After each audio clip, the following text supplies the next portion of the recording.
In een huis aan de Klazingawei in Jesterwoude is een derde vrouw voen. Een bekende van de vrouw had haar voen en bellen de politie. Die sluit een misdrijf net uit. Er binnen 24 rechercheurs op de zaak zet. De wenning wordt nou onderzocht op sporen. Zo'n jelwachten van de morgen binnen de stembureaus hiepen van de Tweede Kamerverkiezings. De voorzitter van het stembureau in Kamminga-Bjorn in Ljouwert is in het Sintje zet terug burgemeester Kronen.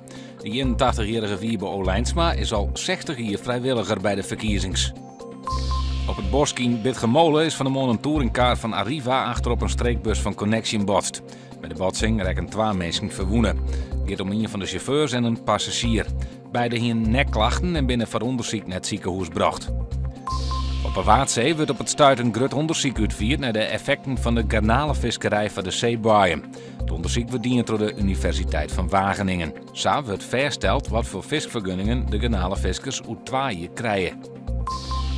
Op het begin van de jong komt een Rijngebied door uw provincie. Vannacht kans op tonger en windstierten. Morgen nog kans op een bui. Het wordt dan zo'n 17 graden.